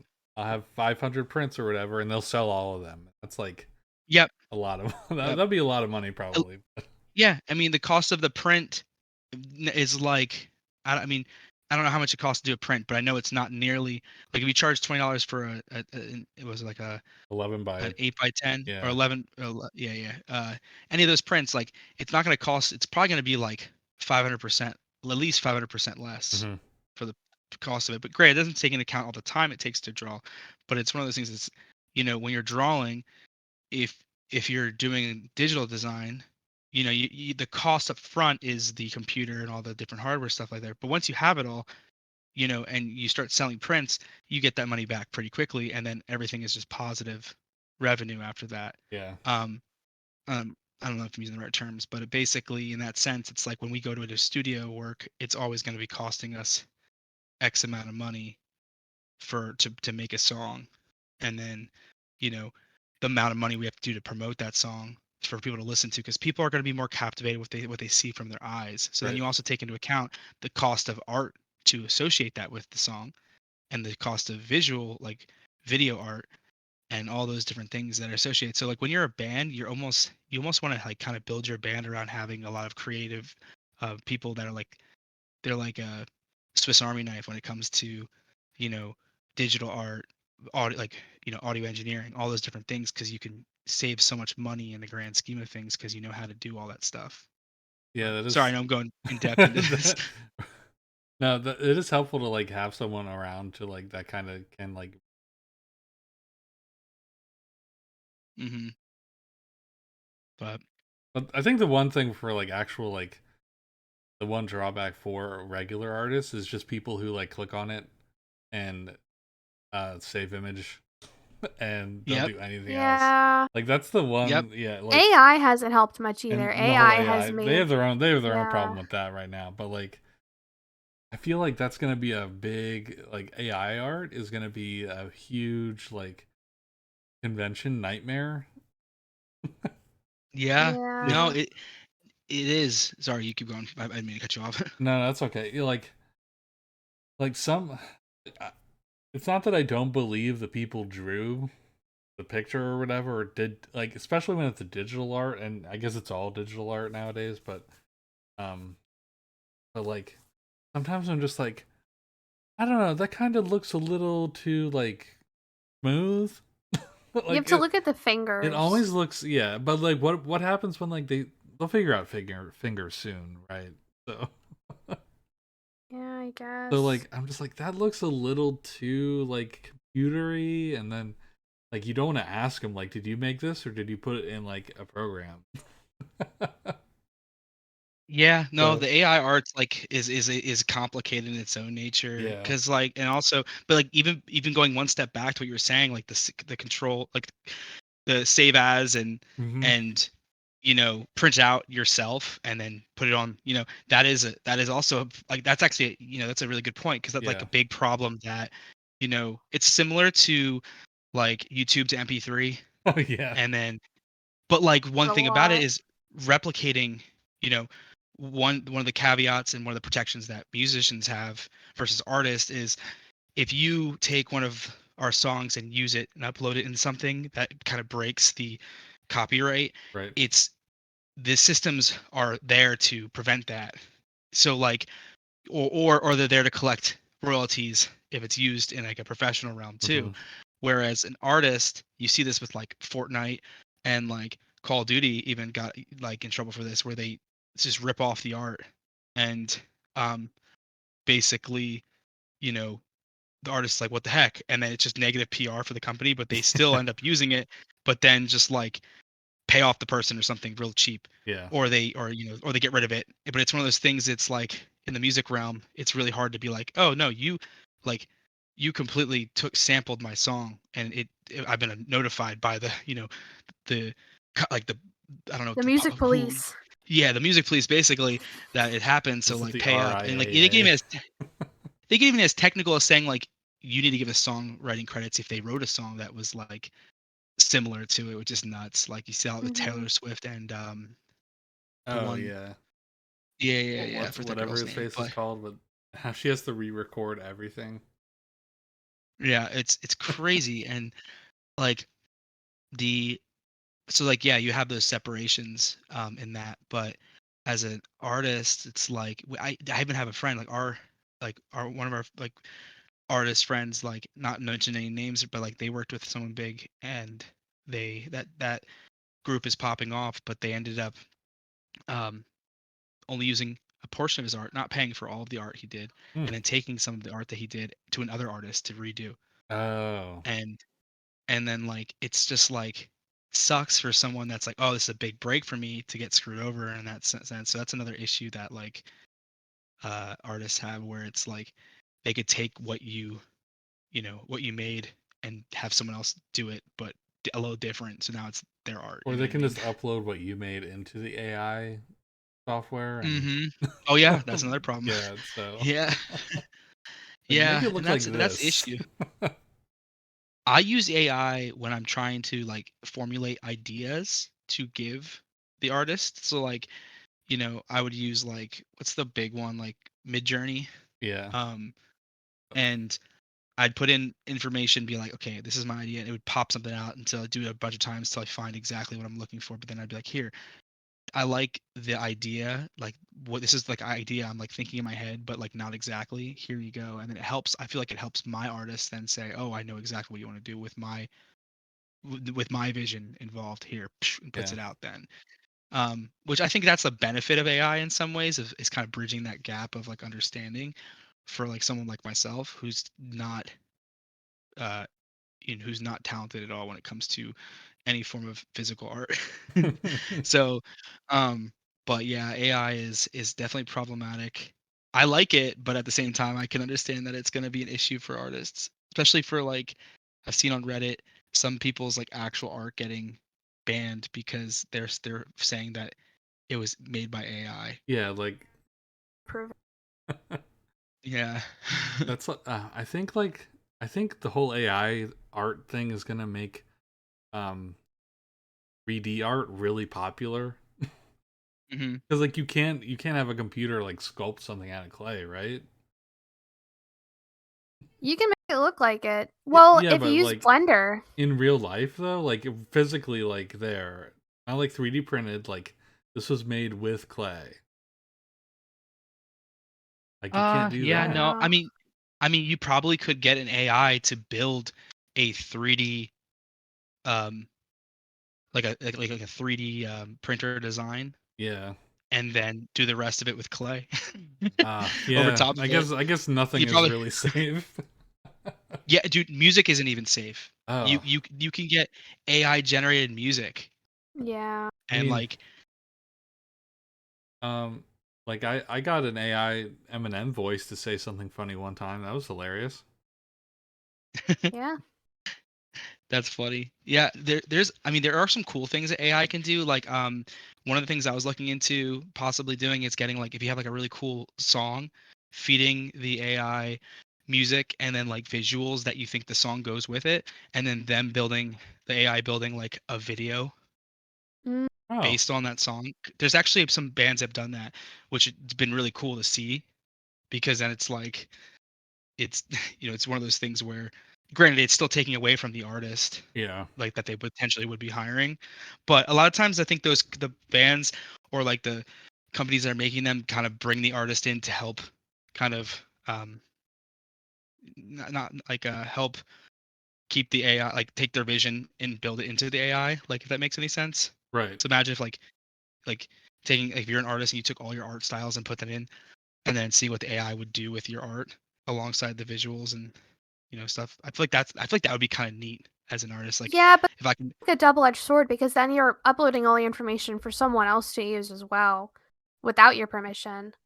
Like the well, big issue with it is yeah, people uploading it or using things like that without permission. yeah. I mean, I'm thinking more so going beyond like the services of like Midjourney and stuff like that, like using actual like AI algorithms like via like Python and stuff like that, Hmm. where Mm, you'd have them built into you'd run like a plugin on something that you're using to build the videos and such, and then like where you're still keeping all of your data stationary, but it doesn't stop anyone else from using that data and like using your pictures that are online to build yeah. art, you know. But like I'm thinking from like a perspective of someone building a video and then like giving the algorithm what it needs to make that video with the music and such. I don't know. It's Mhm. strange stuff, but Yeah. honestly, AI is probably gonna take over the world. It's gonna be like Terminator sooner or Yeah. later. Oh, for sure. When I heard about the thing that it's like Microsoft bought some sort of like AI thing that can take 3 seconds of someone talking and like completely mimic their voice and like text to That is speech thing, I was terrifying. like, the first thing that like sounds cool and all, but like the first thing I thought was like, imagine like scooping someone's like a voicemail from someone just because you had 3 seconds like of their voice, or like someone like dead relative or something like that, and just sending something off to somebody. Like, just it just sounds so like bizarre to like that they can even that. I don't want to say because that's allowed, but like that, Impossible, yeah. yeah. I Combine mean, that that's with another deepfake. reason why I don't know if it's true or not, but I have heard that whenever you get those like uh spam calls, Hmm. you should never really say anything to it because you don't know what they're doing like with Oh God. yeah, no, it's true. I Yeah, didn't know yeah, that. you're not wrong. Yeah, yeah. No, that's actually a big that's a big phishing campaign where they'll like Mhm. ask you a question and basically use that question, the answer, to potentially Get into an um account. dub it dub it for like account information. Oh Like God. Yeah. yeah, and actually, it's crazy stuff, but like, mentioning that, like, and then combining that potential scam with AI and being able to take like a few lines of of your voice and then using that to like fill in the rest of like things. It's never gonna be it's never gonna be perfect, and like there's gonna be systems that can um detect that, but it's still gonna be one of those things where like It's gonna be you know just good enough that it'll be able to do it though, which is absolutely terrifying because the bank that I bank with is already pretty low security apparently. um, so if it was to happen to me, I think I would just have to cease to exist. yeah, Stuff I your mean money in the it's one of those mattress. things. Mhm. It's one of those things that like it's kind of similar to how like phishing campaigns and like cyber attacks, like you have to, if someone's building something like that to get you, there has to be, it's an expensive attack, especially if you're thinking of Mhm. like AI and stuff like that. They're gonna probably do, it's probably more like nation state, where it's gonna be people focusing on like political leaders or Yeah. like people with large influence. But if they're Mhm. focusing on you, then there's definitely something that you're doing that they want, and that's scary then. But like, yeah, so combine the AI voice and then deep fakes. That stuff is so terrifying. I don't know Yeah. if you've ever It seen any of those is videos, truly. like Oh the yeah, Morgan well I Freeman mean one. in The Mandalorian they had Luke Skywalker in it. The whole thing was a deep fake. Like, Yeah, Yeah, I guess that would it's be a insane. deepfake. Yeah. yeah. Yeah, No, it is. yeah, The guy who did that, he originally started doing just like rigs for fun, and Disney saw it and hired him because he was so good. yeah, And so and now it's I guess he's crazy. going to be doing that for other Star Wars movies and stuff like Well, that. that's what's gonna happen like, for those movies. Like after the, well, I think we talked about this on the podcast, but like after the character, like Tony Stark dies, not Tony Stark dies, but um, what's his Like name? Captain America's gone too. No, I mean the actor. Oh, Robert Downey Robert Downey Jr. Jr. Like he dies in real life, but they wouldn't bring him back in the Marvel movies, so they just like deep Yeah. fake him in. Well, they already deep faked him in the one movie. Did they? Yeah, the young version of him. That was Oh all. That god. wasn't CG. That was like, well, I guess it was CG, but like that was like a deep fake for of him.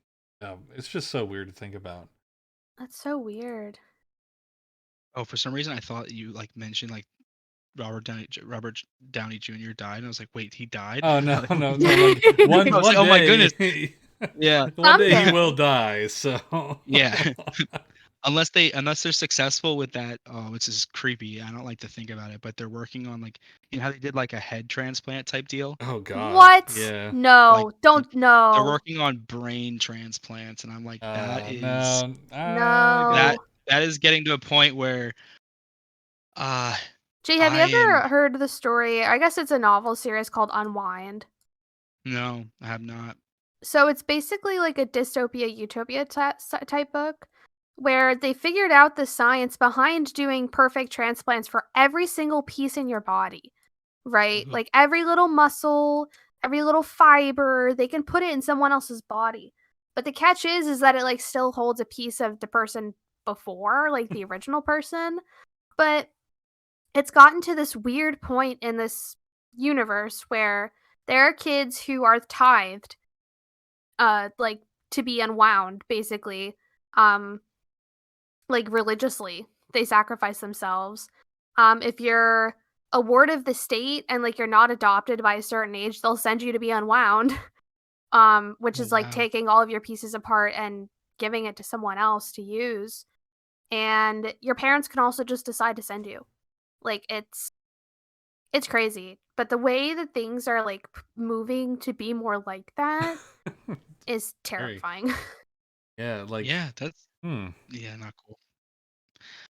And even from like a so then you like even from like a like it gets very odd when you start thinking about it even from like a spiritual versus like is that person still like it's just weird to me like Yeah. you Yeah. know if you swap out a brain like is that Yeah. person the other Well, even yeah all the and little bits of the brain, like all the different segments and pituitary gland and all that shit, you know? Like, what if the yeah person that they transplanted the brain from didn't have an arm? Like, would they be able to use their right arm? I think they would. Like, It's we're not like that born far, born without an arm. but like a good I example don't is know. like a no, like a good example is like a pianist who gets their hands taken and put on someone else. Oh, Then the person knows how to play piano. just the hands. Yeah, the hands know how to play piano, but like the person who has those hands now can play the piano. You know what I mean? But isn't all the yeah connector in the brain? Yes, but like the hand is connected to your brain, Russell. Oh, of course, yeah. And so now the brain, now the hand knows how to do it, Oh, okay. you know? Yeah. Yeah. it would be vice Anyways. versa though right because it would be one of those things that like because you're I mean muscle memory though that's the interesting thing Yeah, muscle so memory, Yeah. that, like yeah, I guess. Hmm. is it if you know how to play I guess it would be one of those things is like me gaming on a setup that I'm gaming on, I get so good at gaming with my arm and stuff like that, and I move over to something that I'm not used to. It's going to take me time to learn it. It's be the similar situation of like replacing someone's hands. They might not be amazing right off the bat, but they know they have the data in their brain to reconnect and build back up to where they were. Vice versus you give someone piano hands, jazz Well, hands, I mean, and the logic in the book is that that happens, so you know Literal what I jazz mean, but hands. like yeah. but yeah, that's a line that I draw. Like I don't like Yeah. bioengineering stuff like putting like I know how tech works. I know how tech goes bad.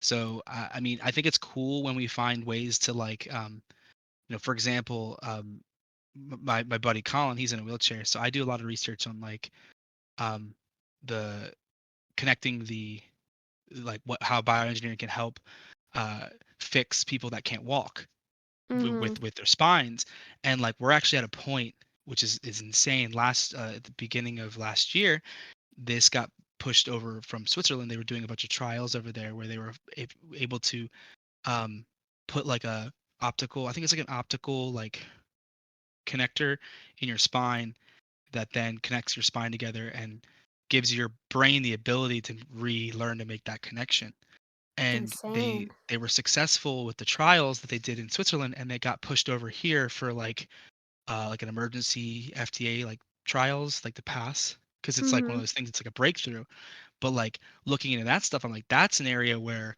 I think the risk of going that route completely outweigh I mean so the risk is completely like null and void basically to the other outcome of not being able to use your upper body and arm like legs Yeah, and like things the like that risk outweighs the bad things. There's another way to say yeah, it. like the Yeah. risk of the procedure is minuscule compared to the benefit that you'll gain from possibility Yeah. of being able to walk and like utilize all that lost function.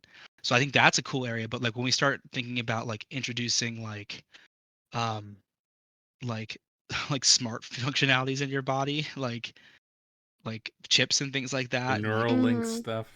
yeah, Yeah. I that's where I kind of draw the line in that where it's like the danger of where like tech can influence your brain or Yeah. influence your like that's creepy to me to think about. But like I think I'm on board for like using tech to solve problems that we haven't been able to figure out. And there's like the cool thing about it is there's some of this tech that if it's successful and it's gonna basically teach us how a lot of the body is communicating with parts where we have damaged areas where we can start to say, okay, it's communicating this way, we can fix it in a much more efficient way now rather than Mhm. Yeah. it was a permanent thing. Now it's like, oh, we just do this procedure and they can walk again. You know what I mean? Yeah. Yeah. That's like there are some like good aspects like that, like curing things that like we couldn't cure before. But like I just like when I Yeah. hear of like someone putting like a chip in someone's brain, I think of like super soldiers, and, like Yeah. and like stuff like that first. I don't think of like, oh, we're gonna, Like a cyborg. every cancer is gonna be cured if we do this, guys. Well, I Yeah. mean, I think they are. I saw this back at the beginning of last semester. We were talking about in class about how they were able to like rid somebody completely of HIV. Yeah, And so that's the next really big thing that'll too. be yeah, that'll be pretty soon. They've been kind of like really like making huge advancements in that few years or so, last decade at least. Mhm. Oh Yeah. my. And there's Ugh. like there's a big conspiracy, and this was like at the beginning of COVID, not to get in like conspiracy theories, but like in a different way, I'll explain. The RNA vaccine was there's a conspiracy that the reason it was pushed so heavily was because it could not only is it beneficial for fighting COVID, but the possible outcome, the data that they get from a mass amount of people taking it could potentially help with cancer Mhm. research But that's and good, right? fighting that, which is good. Yeah. Well, yeah, that's what I'm saying. That's what I'm saying. Conspiracy is like yeah, this like saying that that's like the main goal behind it more so. Yeah. So like that's the conspiracy part, but at the same time, it's like if it is and it's successful, then it's like okay, well, is that problematic? I You know, Yeah, but on a similar note, there's all the conspiracies behind like 23andMe and Ancestry because they're yes, able to obtain your DNA and store it and like see it perfectly plain as day. And so now there is a lot of legal stuff going on about whether or not the government will be able to access that DNA. I did one of So the well, whole and those. take conspiracy yeah, is that that was their intention in the first place, yeah, well, and take that even to a more like or that the government's tangible. behind it. Well, even not even government, take it to a more tangible thing is that you start storing that data, and then that data is being used to leverage insurance companies about pre-existing Yeah. conditions and things like that, Oh so yeah. that like they won't cover certain things because they say that 23andMe or Ancestry, the You're data was prone to provided. inheriting it or something, yeah. Yes, exactly, and then that Which is becomes a so problematic. fucked. Hmm. Insurance companies just need to die, honestly. The They fact that really they're do. for profit is just like, well, like they like the fact that like your life now, granted, like obviously I don't want to get into political things on your thing. I don't want to, but at the same time, it's one of those things. It's like we're stuck between like the corporations managing our health insurance or like our current government managing our health insurance. Yeah. I don't know And which. Yeah. working, Which would it's be like worse? yeah, and it's like, okay, and then at the end of the day, it's like, okay, well, wouldn't it be nice? Like, I think about it in this way. It's like, it'd be nice to have a government that cares about your health and well-being, like some of the European countries or like some of the East, the Asian countries. But then at the same time, it's like, I don't think we'll ever be like that in our country. So then we No. have No, to find too. something that works for It's us. it's too divisive here. Like it just wouldn't work out. Yeah. And like that's the big issue that I run into. So it's like, it's nice that we have the ability to work for companies that might offer like way better healthcare than others. But Hmm. it's like, Mhm. But then at when I'm that talking, point, it's also kind of unfair because why should one company be able to offer you so much more better health insurance than another, you know what I mean? yeah, Like, and when that's yeah, no, and that's a point. Like it's like then we take into account like, we're always told that we have the freedom to do whatever we want to work. And like I think us as millennials and even like the Gen Z, well, Lauren, you're Gen Z, aren't you?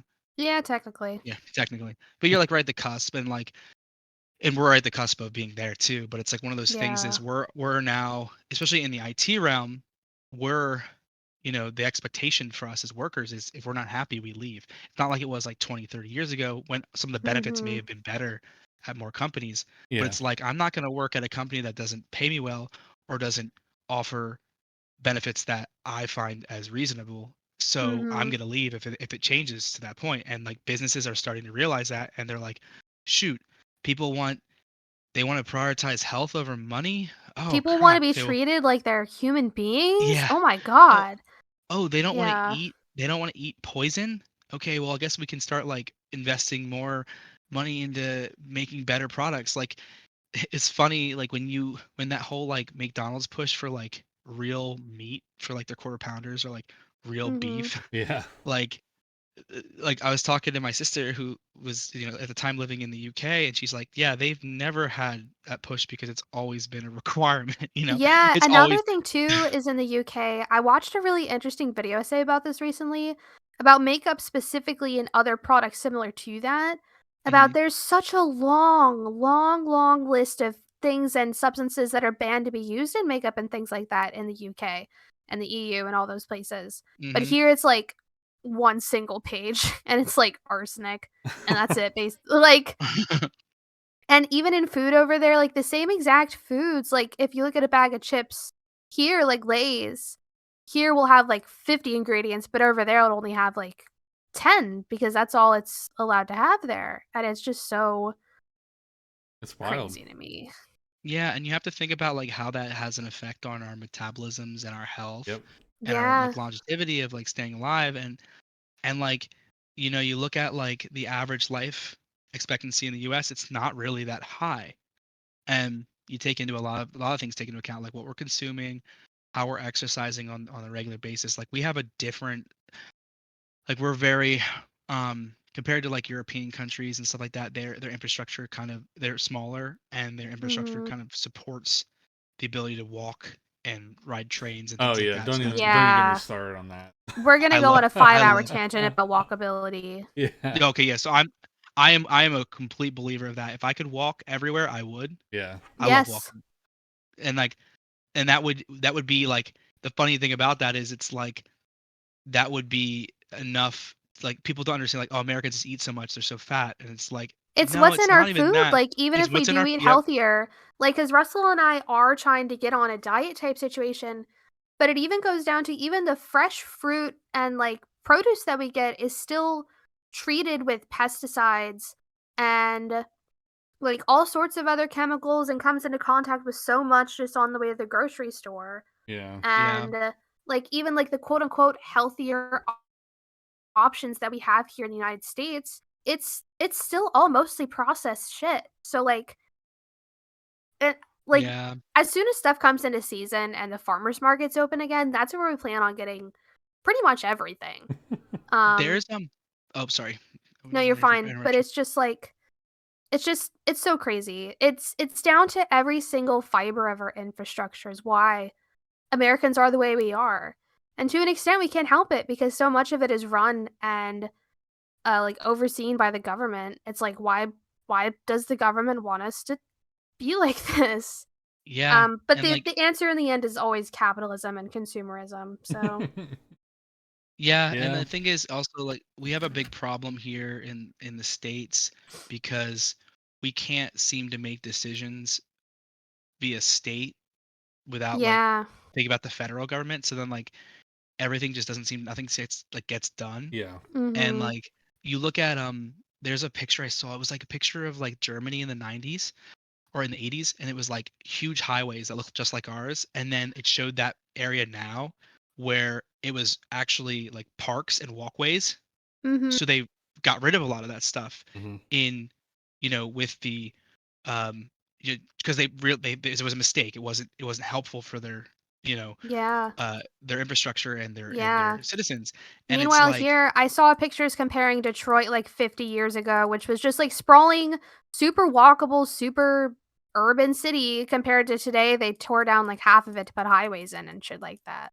yeah, it's and driving, it's just like it's just so awful. And Yeah. I Like, don't the America only was built to be more like that, but it's just since like literally the 1950s, um, when everyone began driving cars and we decided cars were going to be our be all end all for the rest of our history. Yeah, Like, it's just too car dependent.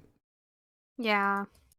Yeah, and I think what really needs to happen is going back, like we were saying with the state level, is I think there needs to be a state that just like stands out amongst the rest, Yeah, like in an area where it's like, oh, like we offer like we're all about the infrastructure, about like having more trains, having more transportation California is options. slowly pushing to be more that way. But the thing is, and the thing with California though is like they're pushing that realm, but then they still have like their huge glaring problems that like you Oh, well, know yeah. it pushes out everyone, like the gentrification of all that stuff of the, of like really rich, I would yeah. say more so. Mhm. And then So it gets to the point expensive where there. you could only be exceptionally wealthy to survive. Mhm. And then so it's like everyone else just writes off everything California does because of that glaring problem.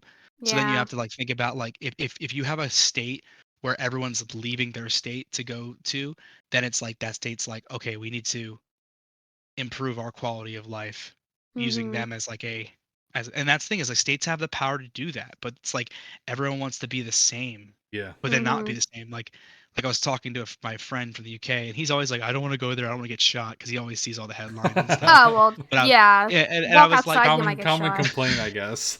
yeah, Yeah. and but I was like talking about how like states are so weird here that if I wanted to drive to Virginia and I have my gun on with me, my pistol, I need to make sure it's packed away. The ammo is completely separated when I drive through Washington D.C.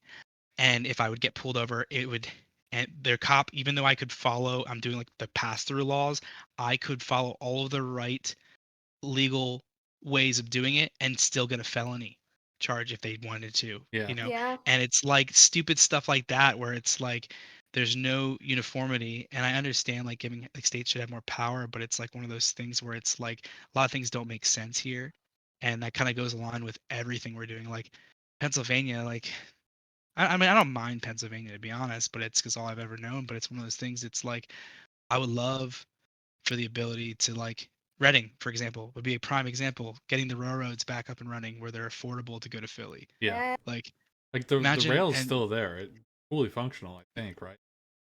yeah, no, it's and the thing is actually the mayor was talking about I think in the next 10 years they want to revitalize that. And I think it would be like they saw um the the interest that was done for the railroad over in going up to Jim Thorpe, Yeah. the one that's like a consumer railroad for like Like just for fun like little a trips, yeah. yeah, fun trip. So they're like, well, why aren't we like this is what Reading is known for, like literally Monopoly. Like Yeah. Yeah, it's the it's Reading known for that. Railroad. Yeah, so it's like why is that like why did we kill that? And the problem is like a lot of the things is the rails and how they go through certain parts of land. They're like you have to pay like a fee or like, the cost of it. So like that's why it's so Mhm. expensive. But like I feel like that could be fixed or figured out in Yeah. something because like I mean like dude Yeah. if we I could mean, go if we could taxes would be yeah the answer in the end. if we could park our car and go on a train to Philly for the day and it would cost us $20 to go back and go up and back, like I would go to Philly all the time. Yeah, I No, would. for real. That sounds like, oh my god, that's such a utopia to me. I would Yeah. love for nothing more than for areas to be more walkable and for us to be able to take trains places because it reduces carbon footprint and everything because it's one thing going as opposed to like 500 things going, you know? Yep. And the Especially possibility if of we like were to do accidents. like the sorry, like the electric rails like they have in Japan and stuff like that. Like, Hmm. oh my god. Oh my god. As I'm saying, it's just like it It makes makes sense too and much you can sense.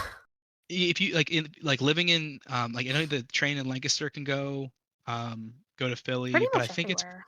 but I'm pretty sure it's pretty expensive. Like if you go from Lancaster It's to similar It's Philly. like 50. to Well, back when I looked into it the one time, it was like $50, mhm. I think.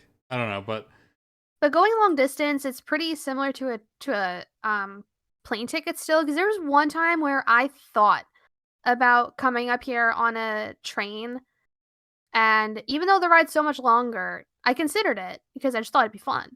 Um But the difference wasn't too uh big between that and getting a plane ticket for how far I was going, which was about 1,000 miles. So Mm.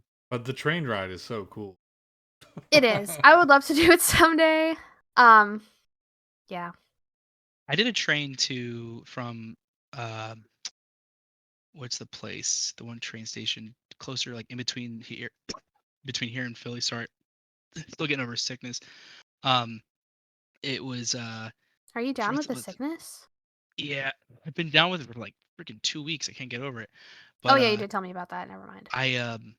I took the train from it was somewhere close to Philly all the way to New York, and it was like round trip was like $60. Oh, We Mhm. got a good deal on it.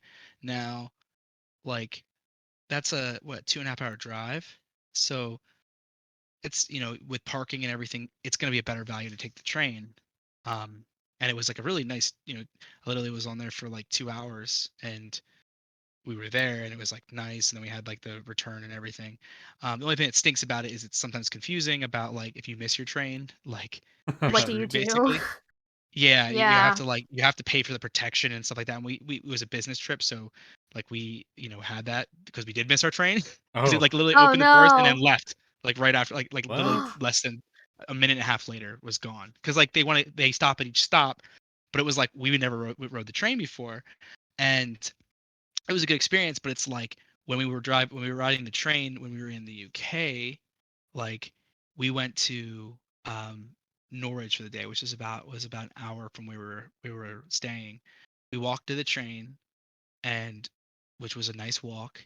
It was maybe 20-minute walk, and then we stopped at like the grocery store and picked up drinks because you can just walk with an open container. Um, drank alcohol to there, drank it on the train, paid $20, well, 20 pounds, so whatever the conversion of that is, for 2 tickets round trip. But the thing was, the way it worked was we would get on any of the trains going from that station to there. We just did it on our phone. We go boop boop boop, we're good. And we showed them when they walk by, they scan it off a phone. They say, "Cool, you're good." And we could go on any of the trains all day for that day to get down Mhm. there. So it wasn't like if we decided that we were gonna miss it, we could just do something else and get the next one. And they were running every few minutes. And Yeah. then it was about, like I said, about an hour trip, and then an hour back. It cost us 20 pounds, and it was one of those situations where we're like, man, like imagine that in our in our state where we're only paying, or even going to London, it wasn't even that much more expensive. I mean, depending on when you Mhm. go, yes, it can be more pricey, but it was one of those things that it was like the equivalent of going like New York City, but it was like a fraction of the cost or half the cost Oh for yeah. both of us. So it was crazy. Yeah, I like the whole train idea, but I don't think we're ever gonna get that here, No. unfortunately. Yeah, it would. It's a thing that's kind of built in. I don't know, like if we can't just like start it now because like all the rails and stuff in the European countries, those are like those have been around since like after the war, so like, Yeah. or like even before like World War Before, well, a Two, lot of yeah. them are before the war because a lot of it started in the And 1800s, like Industrial we have a Revolution. lot of railroads in the United States, but like We a don't lot of use them are them. used. Well, no, a lot of them are used Well, for we don't like use them in a like a commercial a sense. A commercial lot of it sense, is yeah. agriculture, truly. Yeah. So I don't know. It's a dream. Yeah, not something that's gonna happen in our generation for sure. Yeah.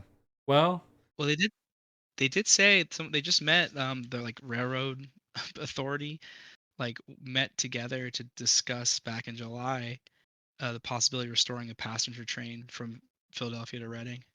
that'd be great. Oh, So yeah, I mean, and then figuring out a way that we can. So like, I wonder, like Lancaster is like south of it, so Yeah. it'd be one of those situations that I don't know. Like if I look at a map and I look up the Reading Railroad to Philadelphia, like does it ever connect into the same one that goes into Lancaster? So I like, think it used to. I'm not sure. oh This yeah, is way I'm looking before. at it. Yeah. Yeah, there's a picture right here, trains.com. It favorite website. basically Yeah, it basically goes so it would go almost parallel and connect. I think it connects in Norristown, Oh, but so like it looks almost like you know how like everything kind of like is like it's not like they're all like connected together at some point, but it looks like they all connect into at the Philly like line. So theoretically, if they would restore the Reading one, you could get on a train and go from Reading all the way up to New York City, yeah. which is kind of cool.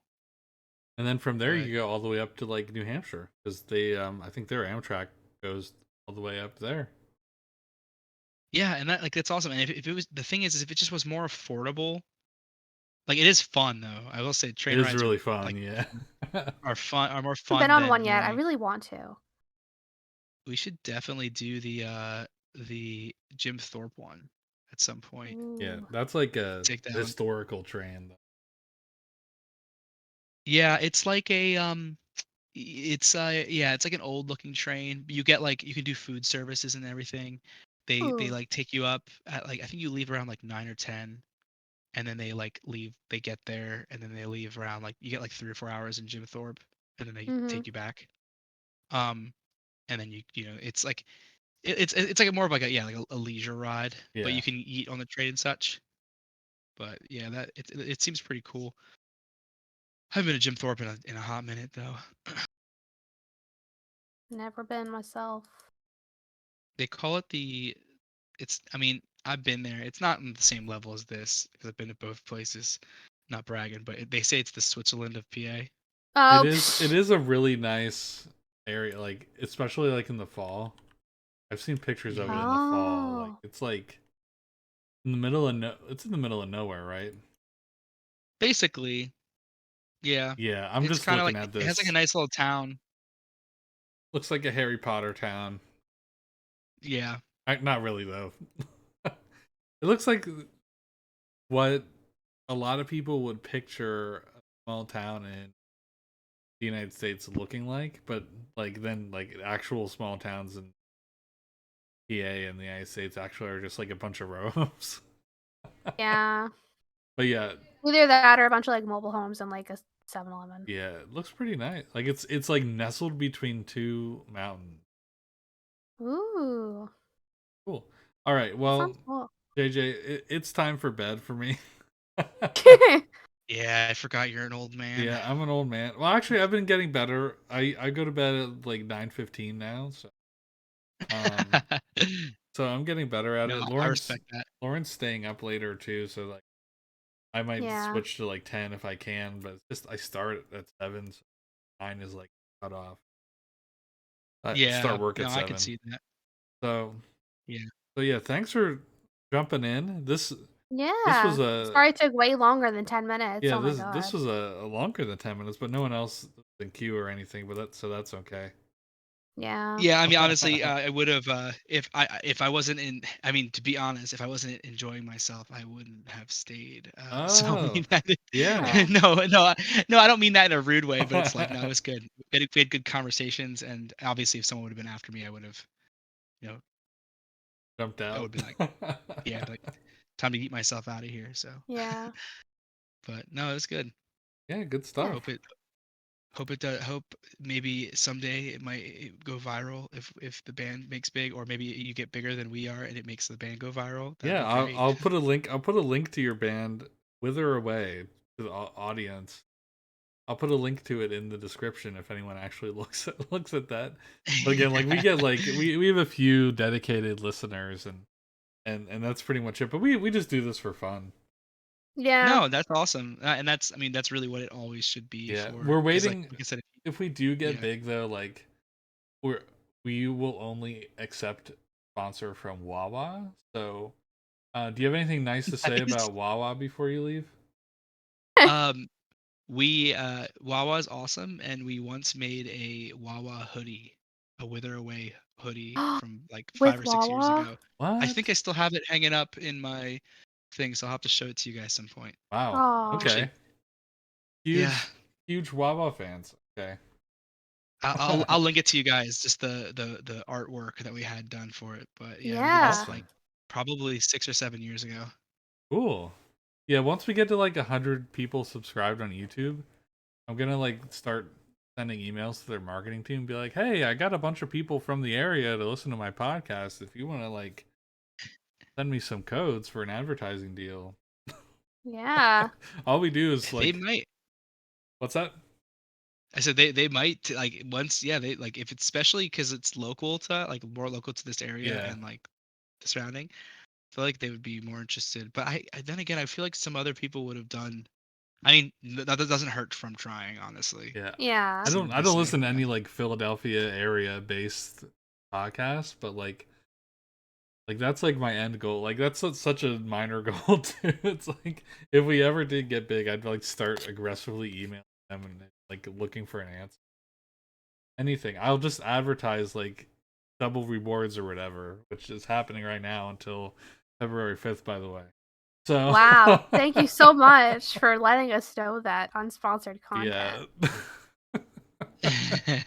But yeah, all right. Well, this has been really fun. Yeah. Yeah, definitely. Yeah, Awesome. Thanks for This having might me be our guys. longest episode to it date. might be. Yeah, I don't have to cut anything really, unless I No. don't think any I names. talk too much. Yeah. No, it's No, we love fine. you for it, Jay. It's great. Oh, but yeah, no, it was good. I had a good time. Yeah. Cool. All Well, right. thanks for having me, guys. I'll stop Take recording. care. Yeah. Yep. Have a good one. Bye. See ya. See ya. See ya. Bye. Bye.